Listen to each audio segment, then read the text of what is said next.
in all the polling units that we visited, the INEC officials and the materials were all available, and they have all turned out in time to ensure that the election has been conducted in haste-free and in an orderly manner.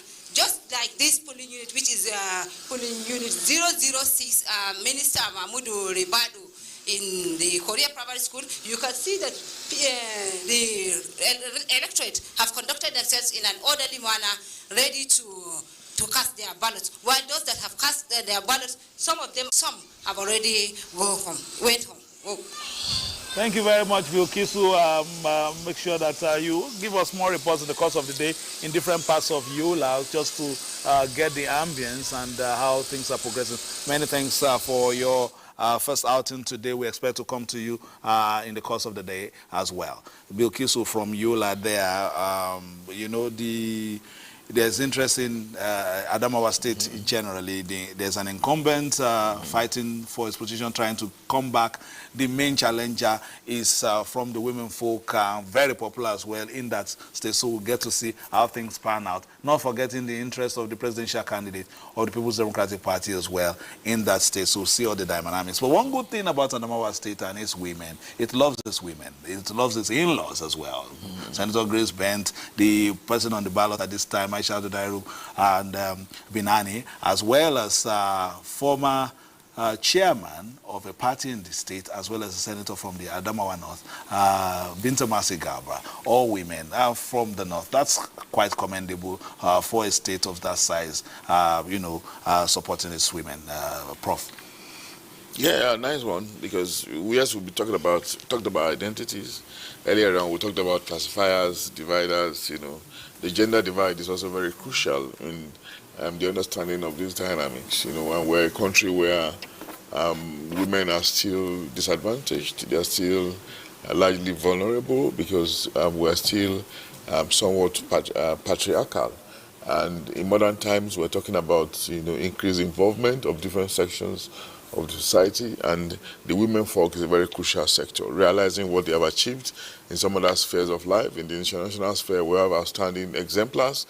Okonjo Iweala is there, Aisha Mohammed is there, you know, outstanding professionals, you know, technocrats of international hue. And if we are having those at those levels, then politics shouldn't be an outlier. You know, in some countries we have affirmative action, such that a certain percentage of them are supposed to be involved. You know, and in our own case as well, if we cannot have affirmative, we can also devise ways of encouraging them. You know, so the fact that we are likely to have the first woman governor, you know, in Adamawa. Of course, you know, we've had before, I think, in Anambra, Etiaba, but it didn't last for too long. So if we have one emerging through the due process like this, it's going to be a good one for us, no doubt. And it's part of something we'll have to watch out for as time goes. I'm talking about women. I still have another woman online. Susan Eze is in Enugu. Susan, good morning.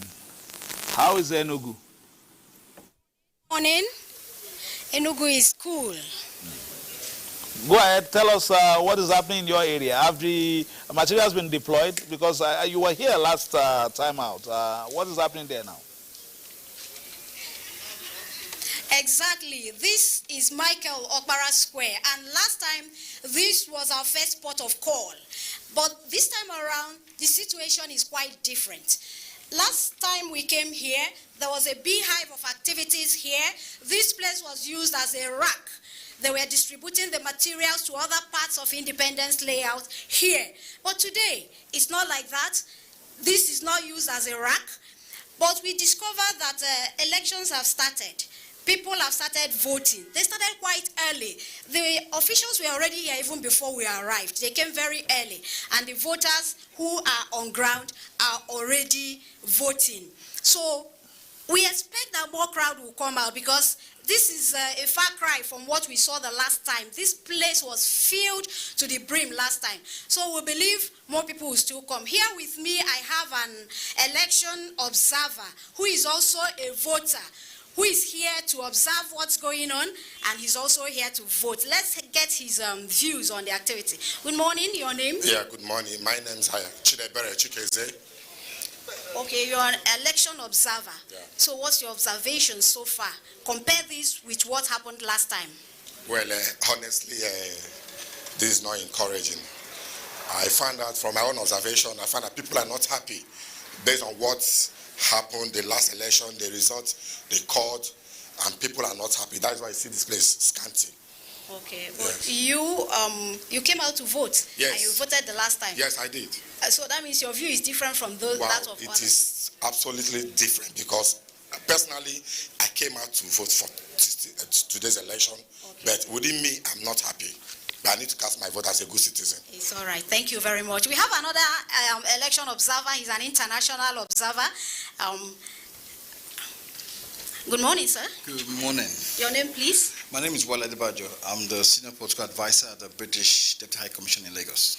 Okay. You were here the last time because we spoke with you, and you're here again. So tell us how you view the exercise last time, and now, what's your observations?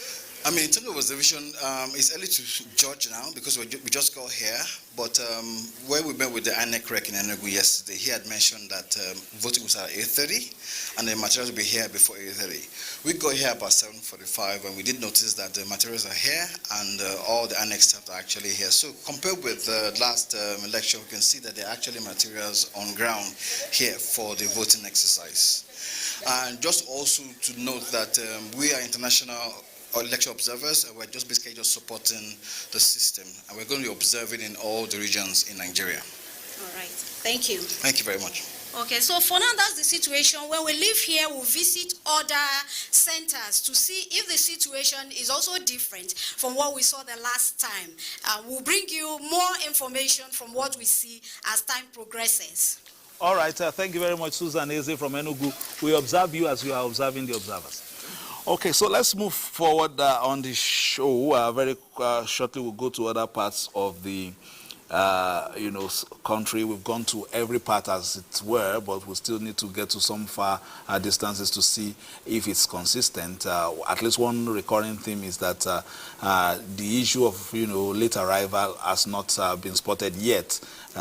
We keep our excitement on the low, but we'll see how that continues to move out. But in this particular area, we saw a lot of people the last time. It was massive. We've seen that the turnout is low, and I was asking Prof originally that could that whatever glitches that we had on the 25th affect the turnout today.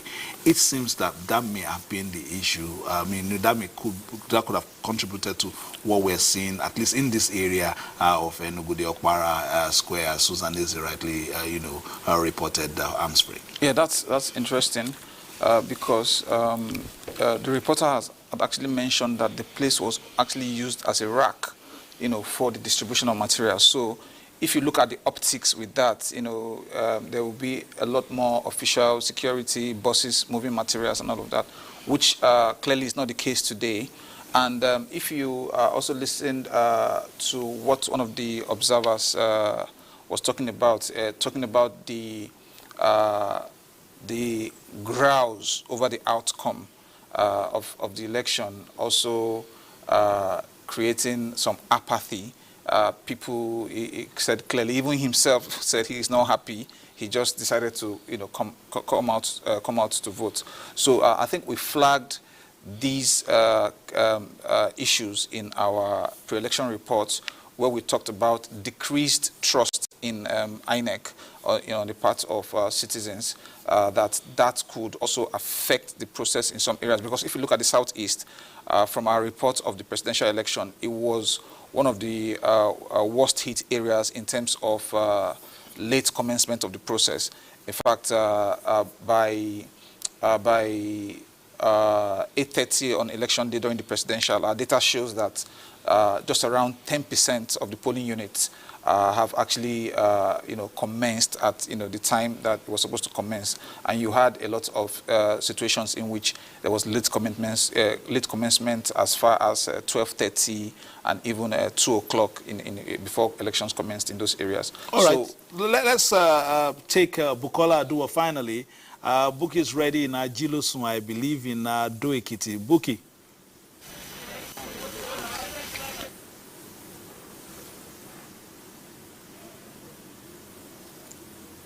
Buki, can you go ahead?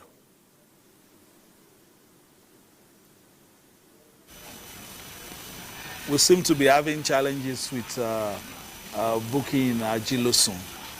Perhaps maybe we still need to allow her to... Thank you, Fisayo. Ekiti State is not one of the 28 states that are conducting. Ekiti State is not one of the 28 states that are conducting the governorship election, because about 8 months ago, the people voted, for the governor. And this time around, All right, I think there's a challenge signal issue right there in Ekiti State, in Ado Ekiti to be precise. Perhaps Buki would shift ground to another polling unit to enable us enjoy you and get cleaner signals. I understand she's back. Constituency seats of the State House of Assembly.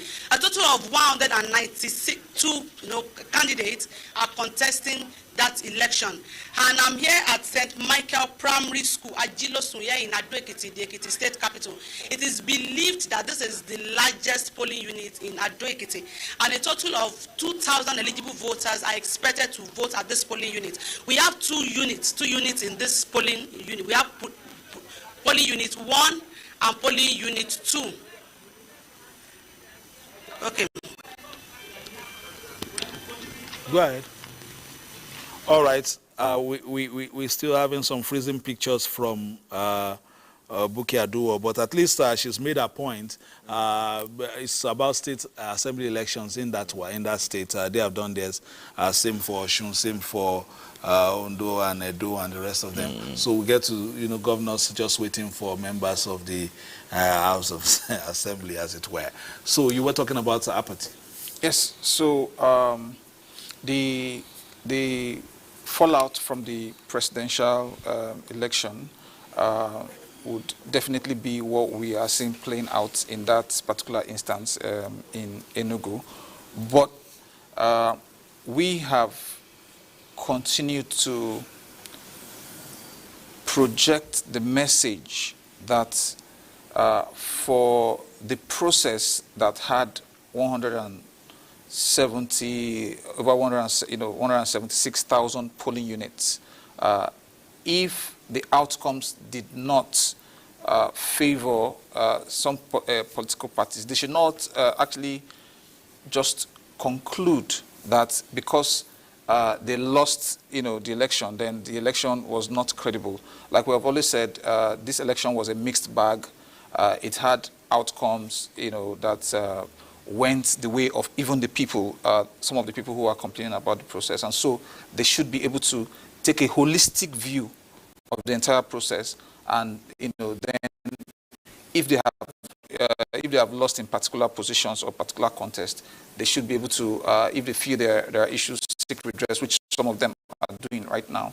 But they should believe ultimately in the process that democracy offers you an opportunity that if you lose this time, you may win at another time. So I think that's the way to address apathy as a result of people thinking that they lost out, they lost out in the process. All right, Prof. We've gone to the South for so that we can conclude as well. We'll see how things pan out in the course of. But in the course of your job generally, if you have seen these cycles before, the presidential comes before the state. Does it have a big bearing on it? For instance, if a party wins the presidential, does it cascade? Do you have that bandwagon effect all the time? And in this case, if it's not so wide, Prof. No, I don't think so, because we have said earlier on that voters have become increasingly sophisticated, and that's why you saw in the presidential election, you saw situations where the presidential election went right, for instance, and you see voters voting a different set of people for senatorial, different sets of people for House of Representatives. So voters are able to discern, who they want for president, who they wanted for Senate, and who they also wanted for House of Representatives. So they are becoming very, very increasingly discerning. I don't know why this is so, but of course we have to also commend them, for improved sense of judgment. And sometimes it may not cascade downwards to the governorship and the House of Representatives, against the background of their ability to separate the wheat from the chaff and to choose who they rightly want. And I think that they are even likely going to be more critical when it gets to that level of election, because those people are supposed to be closer to them. They will probably be judging on the basis of individual capacity, individual pedigree, and maybe before the party, as the case could be. In presidential election, we saw a situation where SDP, for instance, won in Nasarawa State, an unlikely outcome, winning in Nasarawa State. And there are some states in the south, for instance, in Akwa Ibom, where we have some strong candidates running on the platform of parties that are relatively unknown in the center. Very strong candidate featuring in Akwa Ibom State. And of course, there are hopes that in some southeast states, even Labour might spring some level of surprise, So it may not necessarily cascade. And again, there are instances where Labour Party won in some middle belt states, but projections are not going their way in terms of the ability to win the governorship, Why this is so, you can't really tell, but it just tells us that they have their differentials in preferences, Sometimes I may prefer this person based on his character to be at the center, but when it comes to the election that is offices that are closer to me, I prefer candidate A or B. But again, in 2015, 2019, there was this fashionability effect, which you call bandwagon effect, because of the instrumentality of President Buhari, who had a larger-than-life image in the north, essentially, before the partnership with the southwest. In the north, he won the presidential election, and of course, it cascaded down, helping the APC to sweep substantial states in the north. We might not be having that this time around. Prof, please, let's just quickly join one of our correspondents, this one from Delta State. Ngozi is in Agbo. Ngozi, give us a situation report from Agbo, please. This is Lagos Asaba Benin Express Road, and we are right here. We've been here for the past 1 hour. I want to ask one of the men I met in this place to tell me what is going on. Mr. Okumbo, please. Yes, my name is Okumbo. We're just coming from our village, going to our local police station to go and have. All of a sudden, the army block road. You can see more than 300 people, their vehicles are lying on the road. They don't allow any person to pass. They say they are waiting for order of their move before they allow people to pass. You can see the EFCC is here, the police is here, even cops, vehicle carrying cops, they are here. They are not allowing any person to go. So we don't know the reason why we are being held hostage. What time did you get here? I was here before 6 o'clock. I was here before 6 o'clock. The NTA and Saba News Group got to this point by 7 o'clock, and it is past 8, and we are still here. Thank you very much, Ngozi. Some restriction there, not letting people pass in Agbo. Probably will give us, an update from there. All right, let's join Kayode Oladoshu from Ibadan. Kayode, what's happening in your area? Tell us the situation report from that zone. At Unit 17, Abonde in Onara local government as electorate gather together to exercise their franchise in the... Kayode Oladoshu there. Tessie is standing by in Asaba.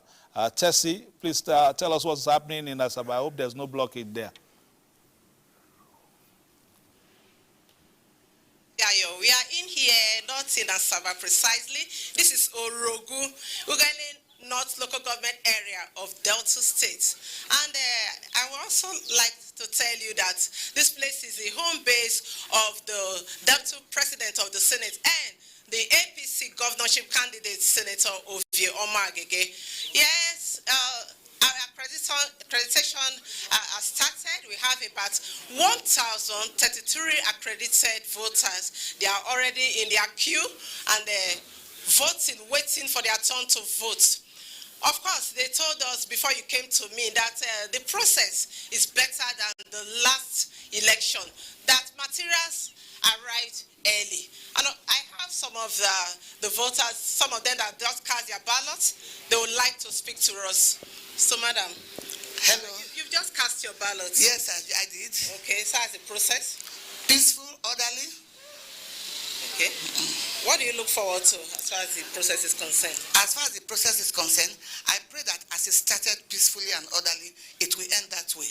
Okay, thank you. Thank you. Okay, we also have another man here. He just finished casting his ballots, beaming with smiles. He seems satisfied. Yeah. How's the process? Yeah, it's been going on smoothly, and I like that. At the time we signed a peace accord, or we at Toro, that's our major, our inland, the headquarters of Orogu. We went there, all the political were invited there, that we should promise that there will be no rancor, there will be no problem, there will be no fighting, nothing, that we are one. Even after the elections, we will still be one. But I pray, as this thing is going smoothly, my principal, is okay. Senator Mark again. Thank you. Okay, so we've listened to some of the voters. They've just cast their ballots. So that's the situation here, Fisiayo. Is there any? Yes. Yes, I can see you struggling with your respondent there because he has a vested interest in this process. This is, we understand this, but just tell us a bit about what is happening, around your area as far as, the conduct is concerned. Before you got to Orogun or Uweli North, where you are exactly, from the station there, what was it like in terms of movement of people? Did you see a lot of traffic, and were people, motivated to be a part of the process this time around? Oh, Fisiayo, thank you. On our way here to Orogun, the place was quite calm, unlike the usual day, bustling and hustle that people will be going about their normal duties. But this time around, I think the voters are quite enthusiastic to vote for the candidate of their choice. And of course, we saw them walking in group, trekking to the polling units. And we also have security operatives on ground, to ensure orderliness. Even though we are also stopped at the army checkpoint, they stopped us, and we waited to be checked. And of course, we passed. And we are so, the place is peaceful, and I think it's going to continue like this. Thank you very much. Thank you for your intervention. I know you are smiling and beaming there because I didn't send you to go across the waters and come and tell us exactly what is happening there. But hopefully you give us something else also from that axis as well, from your state. Of course, Delta State is one of the states where we will get, a new governor. Since, the current one, as his tenure is expiring now, we'll get a new governor. There's also a place of interest, a lot of interest in that axis as well. The bordering state, which is Edo State, has a sitting governor. It's just a state assembly election. So we're seeing the different complexions and how Nigerians are coming out. It depends on the politics in your terrain. Some areas, if it's Justice Assembly, you see that perhaps there's not too much of a deluge of people coming out, but the governorship, it seems as if that one is the interest is big more. price. So let's based on some of the things we've seen so far, at least what our reporters are telling us. Before you make your contribution, we need to go to one of the states that gave us quite a huge number of votes in the last election in terms of the turnout, and that's Kano State. Aminu is ready. Aminu, can you tell us what's happening in Kano this morning? Yes. Right now we are at Balarebe Haladu Islamic Academy. It's one of the polling units. Is unit 033. It has more than 300 voters here. The place is quite okay. We enter into the primary school. We've seen the officials. They are already there. The accreditation has started. Before one is allowed to enter into the primary school, he has to present his voter card for the security to check whether he is in the, he's supposed to cast his ballot on this primary school. So this is what they are doing. And on our way coming from office, we've seen that, Kano is the commercial nerve center of northern Nigeria. But today, people have left the markets. They are now for another business. They are coming. They all come out to exercise their civic duty. But as we can see around here, people are waiting. They are coming, trooping to this place. But most of them don't know where they are supposed to go and cast their ballot. This is why they are coming here. But when they come here, the security on the gate, they used to guide them as to where they should go and cast their ballot. This is what is happening here.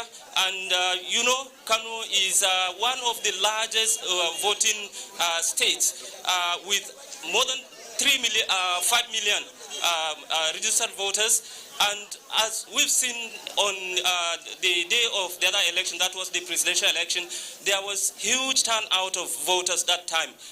But although the turnout visibly was seen to be huge, the statistics has indicated that less than 50% of the registered voters have turned out that time.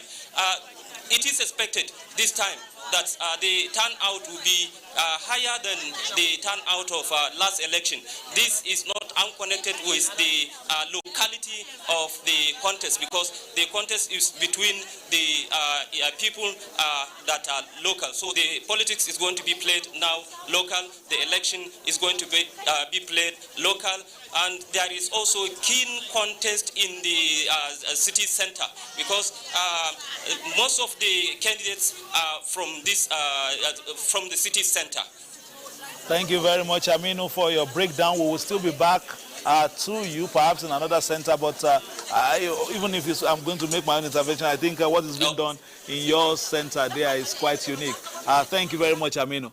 They are at the gate and say no PVC, no entrance in the first place. So issue of disruption will be minimized arms free. Yeah, absolutely. I think this is a very proactive step if you consider that the presidential election in some parts of the country was also marred by issues of voter suppression, was also marred by voter intimidation.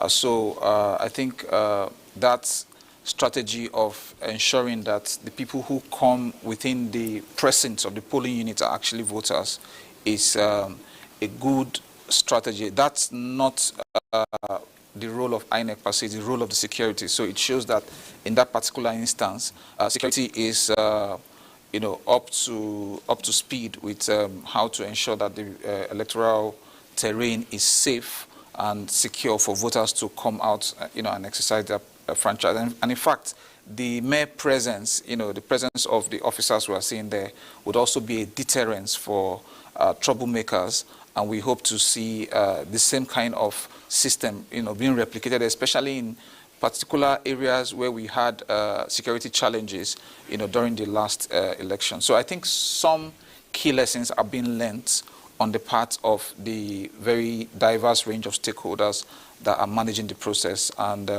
so far, so good. Let's hope this also plays out, across a critical mass of the polling units in the various states where the elections are happening today. All right, let's move from Kano to a neighboring state, Katsina, and let's just go to Daura and see voting in progress there. That is the polling, unit and polling, station of the President Muhammadu Buhari, who is sitting back to enjoy this process. We're in Daura there, and you can see that the process is ongoing. Let's just take in the ambience, and then we'll be back.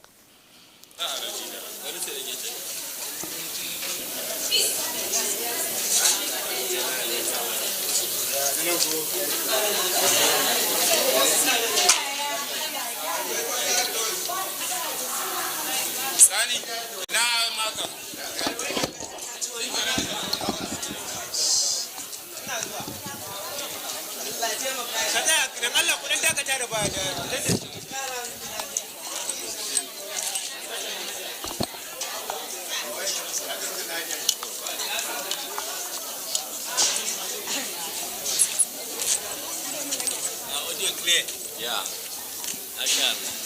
Very clear. Hello.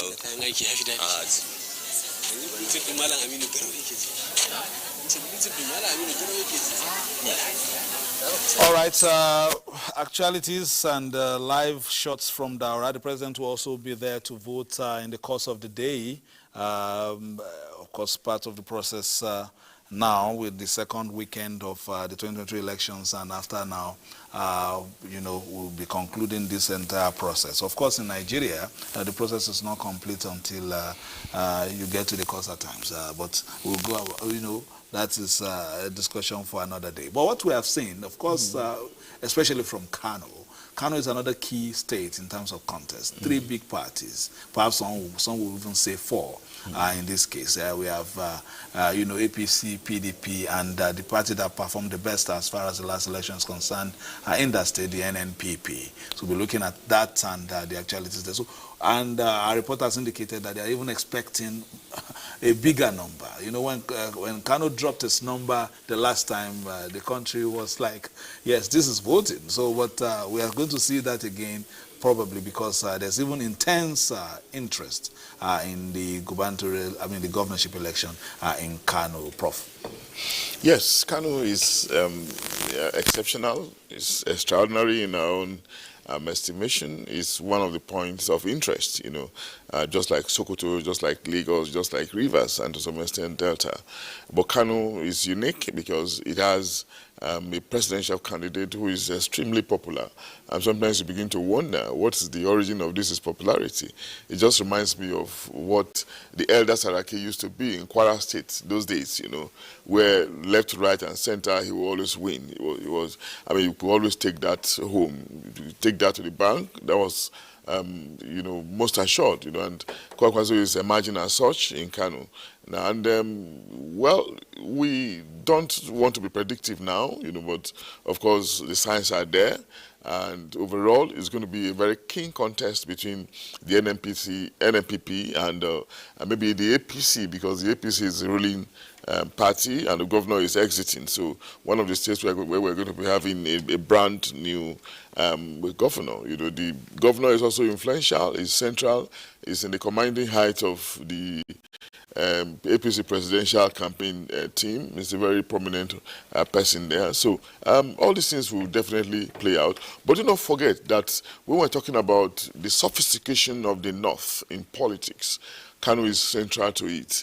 And the sophistication, either in historical or contemporary times, it's cuts across the divides, cuts across the elites and those at the lower rung of the economic ladder. You remember, it's been a bastion of philosophies, political philosophies in this country. Remember the period of the Talakawas, The people are highly conscious politically. They're always very enthusiastic, very passionate. And even until now, until Beavers, they always came out with the highest number of voters, if not one of the highest number of voters. So we do not expect anything less this time around. Overall, it's going to be interesting. All right, let's quickly go to Maiduguri, Borno State. Pauline is standing by while Pauline gets ready for our own contribution so far as the process is concerned. By that, and by the time we get Pauline, we would have at least gotten a substantial number of states from the north as well. Prof has just given us a little bit of a background to the dynamics of politics in Kano. But realities we've seen in the last election, we are seeing INEC is not the only one reconfiguring. It seems as if there's a natural reconfiguration of our political space. New forces are emerging.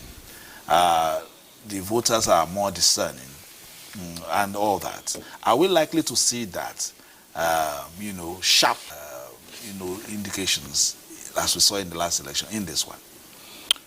I think when we look at Kano as a state, for this whole analysis around sharp division, for us at the Center for Democracy and Development, we want to look at the history of electoral contests there and the kinds of outcomes that have played out. So the presidential spoke to the issue we raised in our post-election report for the presidential, which we were talking about multi-party democracy. Before now, it used to be two forces, two political parties dominating the space.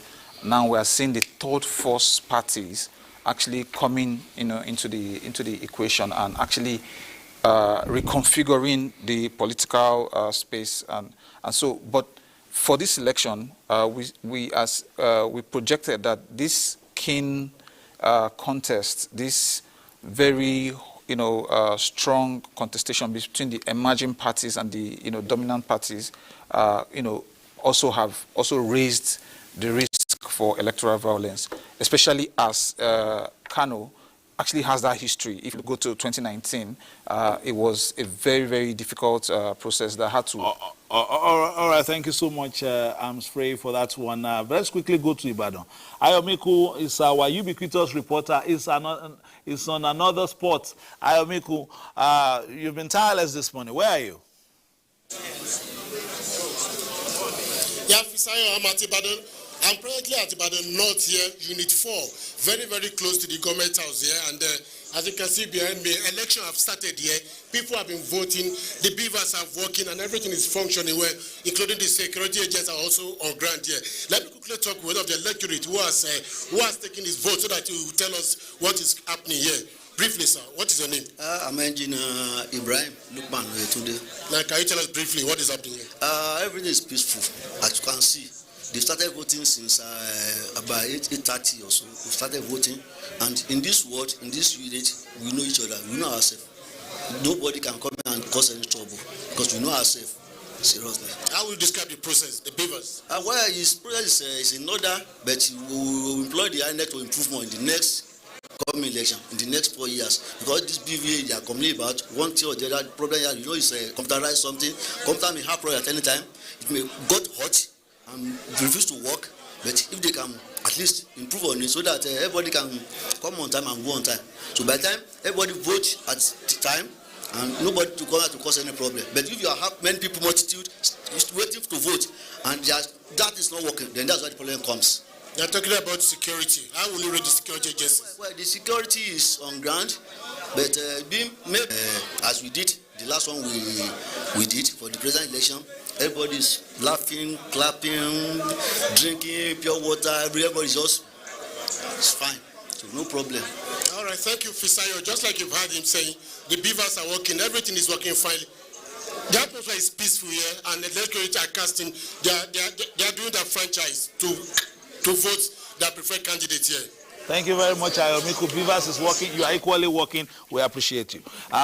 Let's, before we let Prof go, because Prof also has an engagement, I want you to take your, final words this morning. Of course, we know that in the course of this process, you will still be back here. Yes. But for this morning, our first segment, what will be, your analysis so far, and what will be your charge to Nigerians as we go through this election? Yeah, I think it's been so far so good. Yes, there are downsides, but there are still plenty of rooms for improvement. And as a teacher, I was looking at it from the point of giving scores. If, for instance, because of the controversies, imperfections with BVAS technology, we can say that the presidential election was scored 50, this is another opportunity for us to up the ante and improve the mark to say 60, 65. Then the next election, maybe obstacle election, we can keep improving to 66 until we probably cast her vote, as she is now with the officials of the Independent National Electoral Commission, trying to collect her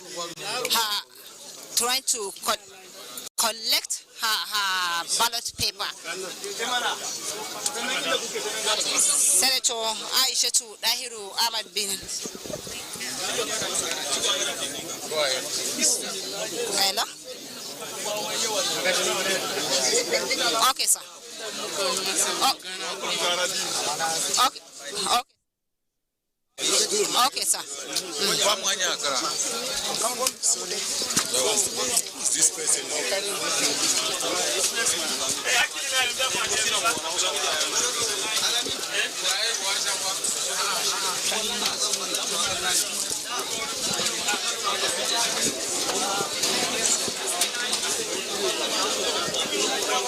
This is your hand, this is your hand. This hand of yours, okay. Life.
tana nuna wa duniya cewar ta zaɓi jam'iyyar ta hali yanzu kuma za ta jefa kuri'ar a cikin akwatin zaɓe kamar yadda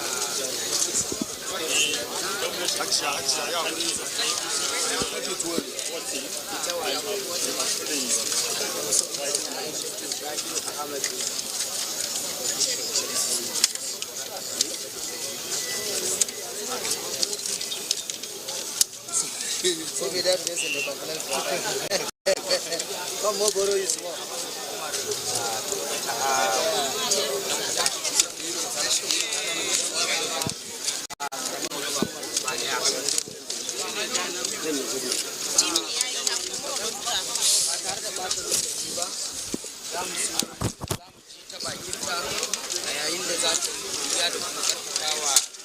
Adamawa gwiwa wajen ganin